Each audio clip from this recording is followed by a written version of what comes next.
Alors? Non, non, pas de... Ok, jusqu'à... Oh, ok. Mais ils ont problème. Ok, il n'y a pas de problème. Je vais vérifier. Mhm. Ok.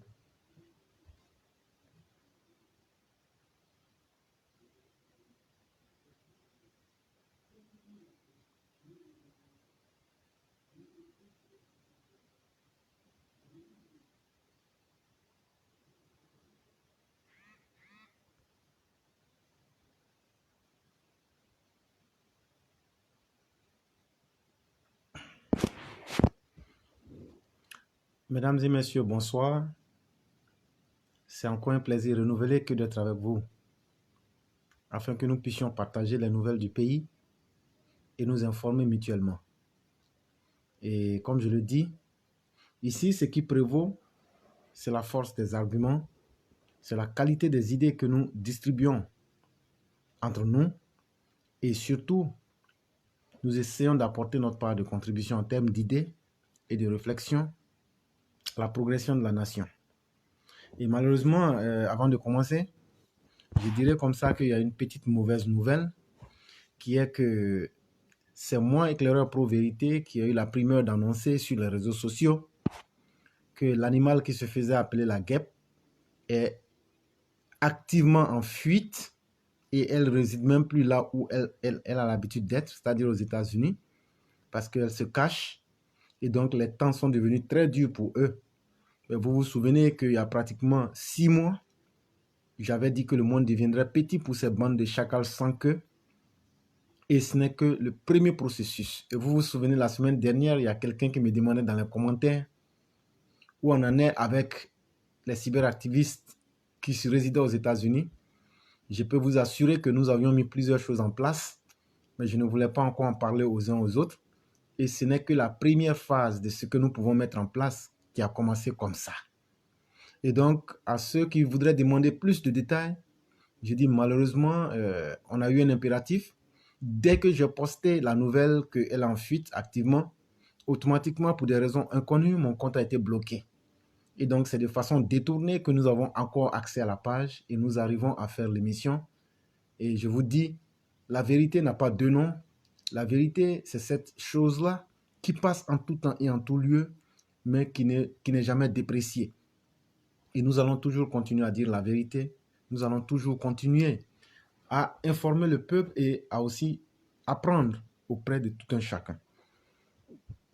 Venons-en maintenant aux nouvelles pour dire que la prorogation des cartes d'identité, vous voyez que le gouvernement, quand nous vous disons que le gouvernement écoute son peuple, nous y sommes pour de vrai et nous ferons tout pour que la vie soit beaucoup plus facile pour les citoyens parce que le gouvernement est conscient que c'est son premier rôle et le gouvernement s'y met très bien et nous ne pouvons que féliciter ce gouvernement en place.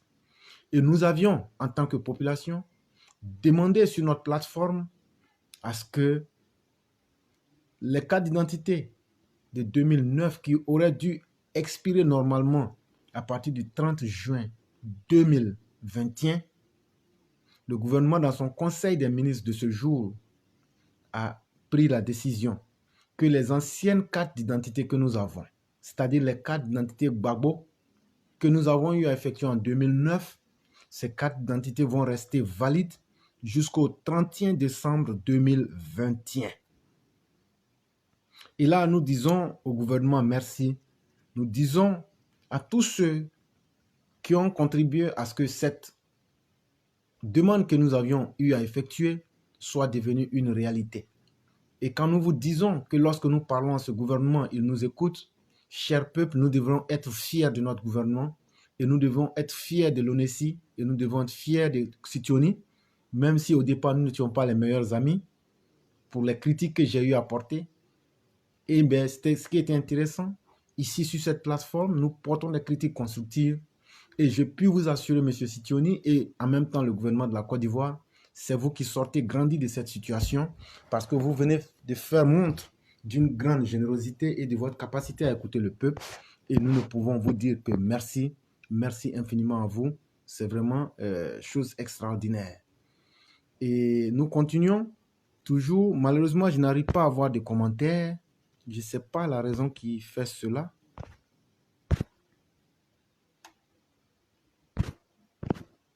Comme je vous l'ai dit, voilà, maintenant j'arrive à voir les commentaires, Dieu merci. Je pensais que nos ennemis en avaient fait jusque plus loin, mais j'arrive maintenant à voir les commentaires, Dieu merci. Et Moussa Traoré, vous aurez la possibilité de poser les questions sur l'animal guêpe et je pourrai vous donner beaucoup plus de détails. Mais il y a aussi certains détails que j'ai, mais que je ne pourrai pas vous donner pour l'instant parce que vous savez que quand une opération est en cours, il y a certains détails qu'on ne donne pas. Voilà, donc, mais toujours est-il qu'il y a des informations plus utiles qu'un animal inutile. Parce que la guêpe, on ne peut pas manger, on ne peut pas prendre pour faire quelque chose d'utile. Donc, voyez-vous, quand quelqu'un s'animalise jusqu'à ce point-là, ce n'est pas ce qui est important pour nous. Voilà, donc comme je disais, chers parents, les cartes d'identité orange que vous avez, ces cartes d'identité-là seront valides jusqu'au 31 décembre 2021. Et ça, c'est parce que le gouvernement nous écoute. Ça, c'est parce que le gouvernement veut travailler pour nous et le gouvernement le fait déjà très bien. Et donc, nous disons merci au gouvernement et nous rappelons à chacun, faisons tout pour pouvoir faire les nouvelles cartes d'identité. À tous nos parents aussi qui ont eu à faire les cartes d'identité il y a plus de 6 mois, voire même 1 an, essayez d'aller là où vous avez fait les cartes d'identité et essayez de vous renseigner. Pour la plupart, certaines cartes d'identité sont disponibles, mais vu que les gens même ne vont pas à la source pour demander, ça fait que les cartes d'identité restent là. Et je sais très bien de quoi je parle. Nous parlons toujours avec des preuves à l'appui pour ne pas être des personnes qui seraient mal à l'aise. Et donc, je peux vous dire que les cartes d'identité, pour certains, sont déjà valides et sont disponibles. Donc, il est à vous de pouvoir vous déplacer et de pouvoir les prendre.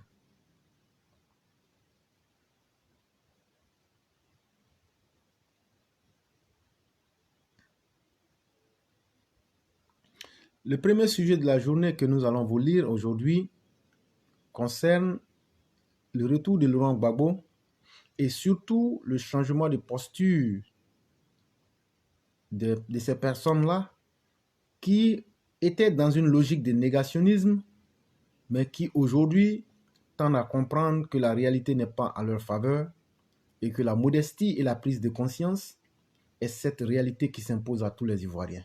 Je vais donc vous lire l'article et de façon succincte vous donner l'analyse et après donc on pourra poser les questions.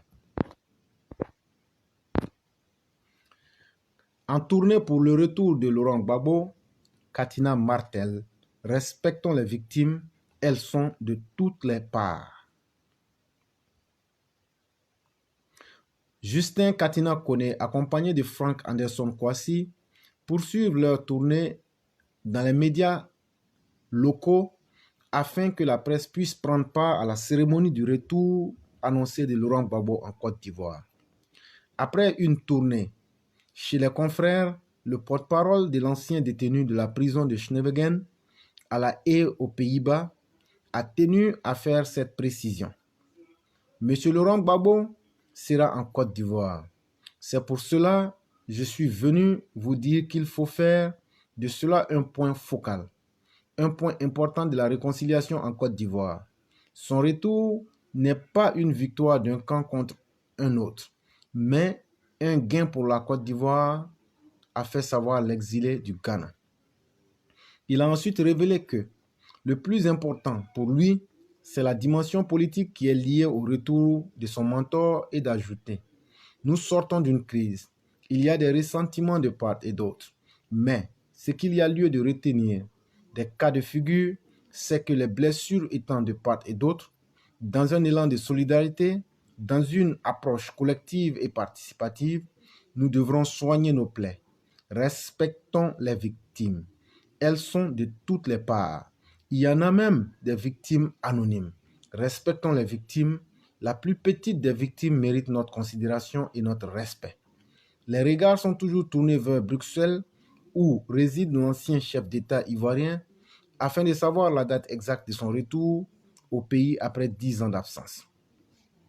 Et donc, chers auditeurs, ce qui est intéressant dans cet article, c'est que finalement, le FPI vient de reconnaître qu'ils ont sémé des multitudes de victimes durant leur règne. Et celui qui parle est un criminel actif. Je parle de Kone Katina, le grand braqueur de la BCAO, celui-là même qui est un pilleur des deniers publics, et celui-là même à travers qui Laurent Gbagbo payait des armes pour tuer les Ivoiriens. Ils viennent de façon stratégique. Aujourd'hui, le FPI vient de reconnaître à travers le porte-parole officiel de Laurent Gbagbo que la CPI s'est fourvoyée. Les criminels aujourd'hui viennent à reconnaître qu'ils ont réellement causé la mort des Ivoiriens. Et ça, il faut le dire, c'est une victoire pour nous, les victimes. Quand je dis nous, les victimes, nous ne choisissons aucun camp. Nous considérons que toutes les vies se valent. Et donc, quand je dis nous, les victimes, je parle effectivement de nous, les anonymes, pour qui les politiciens, comme les gens du FPI, voulaient faire passer notre douleur dans l'anonymat le plus absolu. Et aujourd'hui, ne nous méprenons pas. Ne pensons pas que ces gens-là ont véritablement pris conscience. Ne pensons pas que ces gens-là disent ça parce qu'ils ont réellement à cœur de reconnaître les victimes. C'est de la stratégie politique. Ils le font, ils ne font que souffler du chaud et du froid et ils essayent d'adapter leur discours politique afin de pouvoir trouver leur place et que Gbagbo revienne en Côte d'Ivoire. Chères victimes, ne nous laissons pas distraire par ces propos-là. Ce sont des choses qui ne tiennent pas pour la simple et bonne raison que puisque les gens du FPI viennent de reconnaître qu'ils ont causé du tort aux populations, puisque le FPI de façon historique vient de reconnaître à travers son porte-parole nommé par M. Laurent Gbagbo que c'est eux qui ont causé des torts le plus à la Côte d'Ivoire. Il n'y a pas un régime qui a causé plus de torts que le régime FPI. C'est sous vous qu'on a connu les tueries de masse. Que vous vouliez qu'on oublie, chers FPI et chers tueurs de la République, nous n'oublierons jamais. Et nous n'allons jamais accepter que vous essayez de nier la réalité. Nous n'allons jamais accepter ces faits-là. Le charnier de Yopougon, piloté par Bepan, a bel et bien existé. Et c'est Laurent Gbagbo qui a donné l'ordre à la gendarmerie et à toutes les forces vives. La vidéo existe, d'agir par tous les moyens possibles. Voilà ce qui a conduit au charnier de Yopougon le lendemain. Quand vous dites aux forces de défense et de sécurité d'agir par tous les moyens, le langage il est clair, ça veut dire exterminer, supprimer, génocider tous ceux qui vont être en face de vous. C'est aussi simple que ça. Je ne fais que dire ce qui existe et je n'invente rien. Tout le monde peut vérifier ça. Et donc, montrez-nous un autre régime en Côte d'Ivoire par qui ou bien la gestion de son pouvoir débute par la mort massive de ses propres citoyens. C'est le FPI. Montrez-nous un régime durant lequel en Côte d'Ivoire, des gens ont dit qu'ils préféraient la guerre à la paix. Quand Laurent Gbagbo disait qu'il voyait ceux qui voulaient attaquer la République, quelles que soient les raisons pour lesquelles ces personnes attaquaient, je ne rentre pas dans les détails, mais à partir du moment où vous êtes le premier des chefs de la nation, le commandant en chef, et qu'on vous informe sur l'intégrité de la nation qui sera agressée, il vous revient de prendre les bonnes décisions. On ne dit pas de langage populiste, on ne dit pas de langage irresponsable. Et M. Laurent Gbagbo et son régime nous ont conduits directement dans une guerre civile. Ça encore, ce fait-là est à votre actif. C'est encore sur votre régime de façon active que M. Laurent Gbagbo a laissé sa femme et Blé Goudé et autres, les CKCK et bien d'autres personnes, former les escadrons de la mort pour exterminer tous ceux qui pensaient différemment et sans distinction de religion, sans distinction de nationalité. Et je m'explique. Son docteur personnel, Dakouri Tablé, je vais dire le docteur Dakouri Tablé, n'a pas échappé à la furie des escadrons de la mort juste parce que son frère était du côté de la rébellion. H n'a pas échappé. Les journalistes français qui ont été abattus n'ont pas échappé à la furie des escadrons de la mort. Et ne parlons pas des personnes anonymes qui ont été fatalement arrachées à la vie par le régime FPI. Et donc aujourd'hui, si on en est là aujourd'hui, c'est parce que nous, les victimes, avions montré que l'État de la Côte d'Ivoire sera obligé de façon historique de faire un choix entre les victimes, et ce sera le bon côté qu'il faille choisir, ou de faire de la politique politicienne et passer de perte à profit les nombreux morts, les injustices et les pogroms qui ont été commis dans le pays, et après encore revenir et permettre à ces personnes de revenir faire les mêmes choses. Et aujourd'hui, à travers l'analyse que je fais, moi, je ne rentre pas dans les mots, mais je suis plutôt dans le subconscient de ces criminels-là. Et comme vous le savez, malheureusement, chères victimes et chers peuples de la Côte d'Ivoire, ces personnes n'ont pas encore fini avec les discours de la haine. Ces personnes n'ont pas encore fini avec le génocide du peuple ivoirien et de tous ceux qui pensent différemment d'eux. C'est simplement de la stratégie pour que Gbagbo puisse rentrer. Et donc, ne nous laissons pas distraire. Continuez à mobiliser dans les quartiers. Continuez à mobiliser massivement. Les victimes prendront leur destin en main. Si les politiciens ne sont pas capables de laisser la justice faire son travail, si les politiciens veulent faire de la politique sur les vies humaines, sans distinction de religion ou bien d'ethnie, toutes les victimes prendront leurs responsabilités et nous allons imposer la justice aux politiciens de la Côte d'Ivoire pour qu'une fois les uns et les autres comprennent que les deals politiques n'ont que trop duré.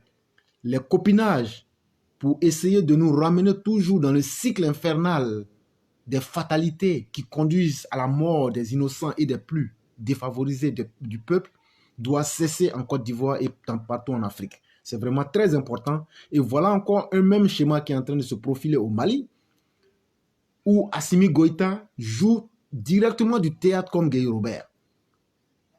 Et c'est des choses qui doivent cesser. Et donc, chères victimes et toute la Côte d'Ivoire, Laurent Gbagbo pourra revenir quand il le souhaite, comme l'a dit le chef de l'État, mais ça sera un retour historique parce que nous, les victimes, nous n'allons pas cesser de mobiliser et nous allons continuer cette mobilisation pour le conduire directement au tribunal et du tribunal le conduire à la Maka. C'est à cette seule satisfaction-là que Laurent Gbagbo, revenu et étant en prison, qu'on va pouvoir discuter et nous entendre.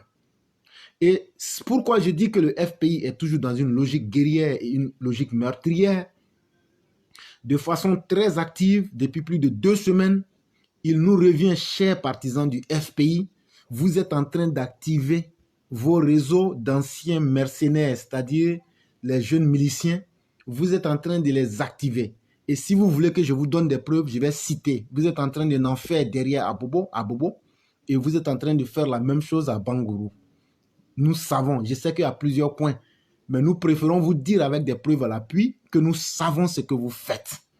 Et donc, n'essayez même pas, ça ne marchera pas cette fois-ci.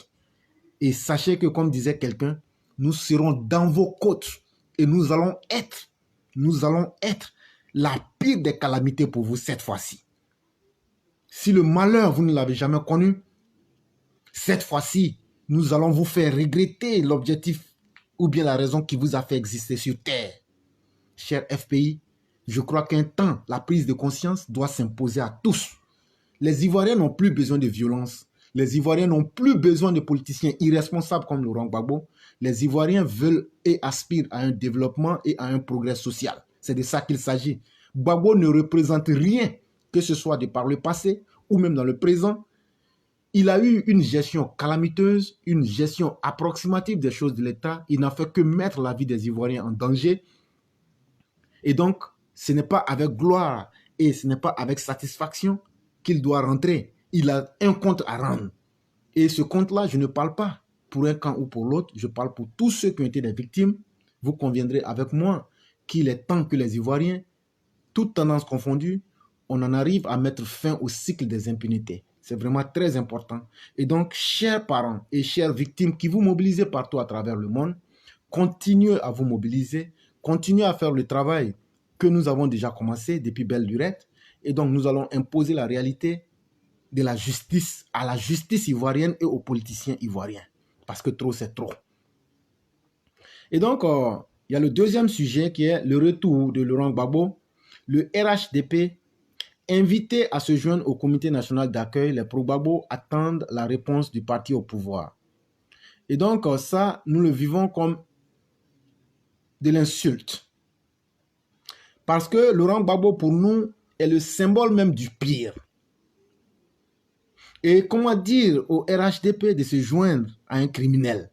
Nous irons, mais nous irons selon notre propre ligne de conduite.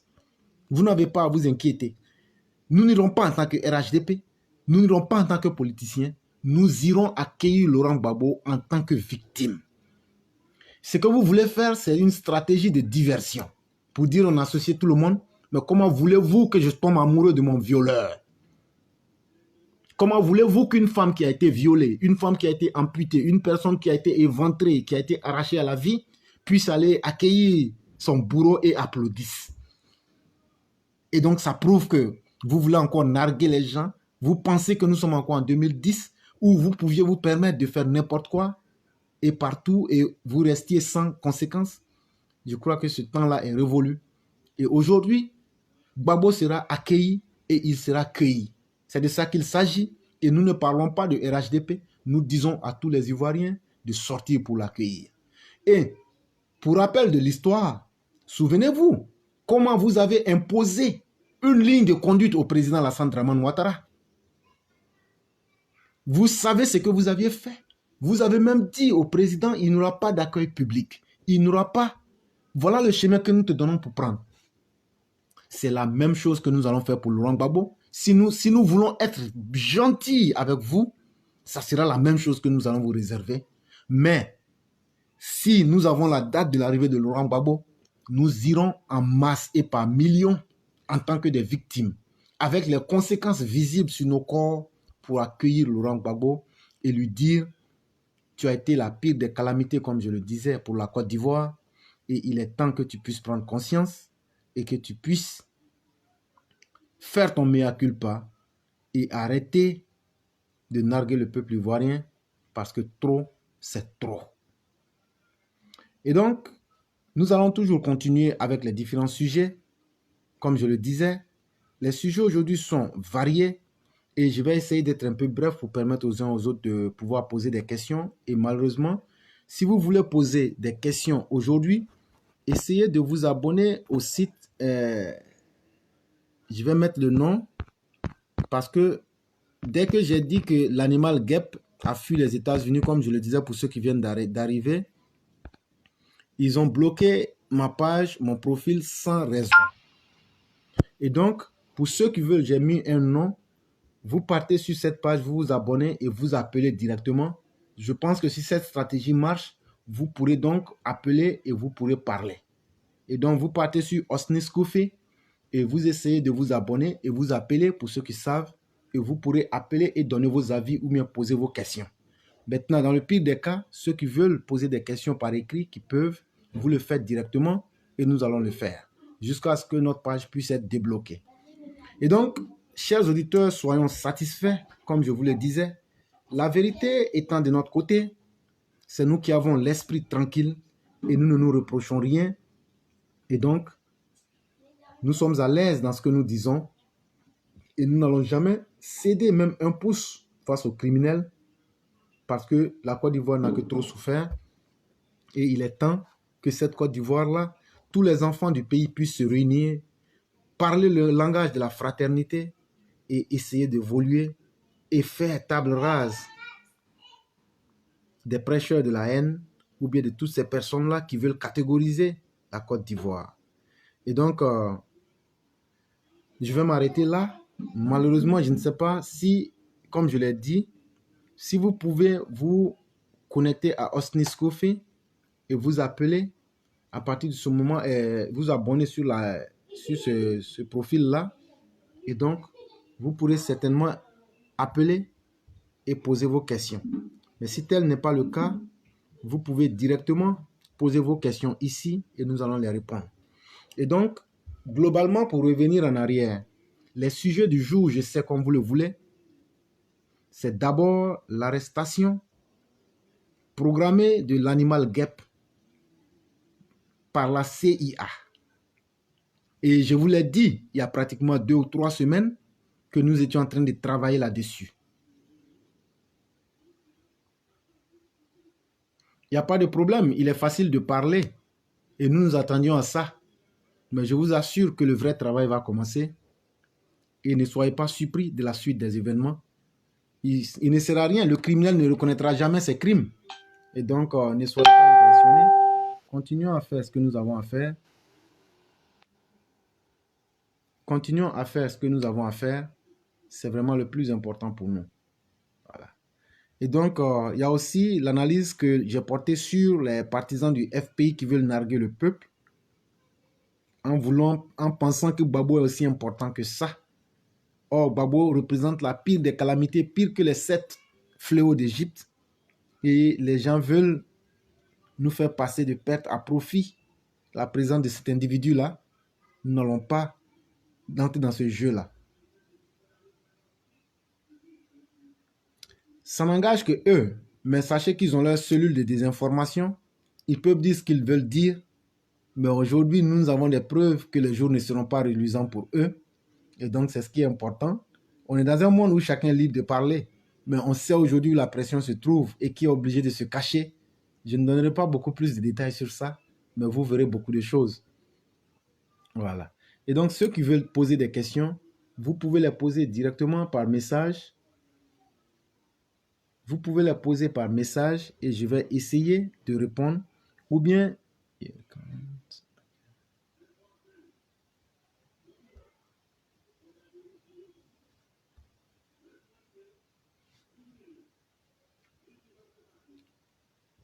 puisqu'ils ont bloqué notre page, on essaie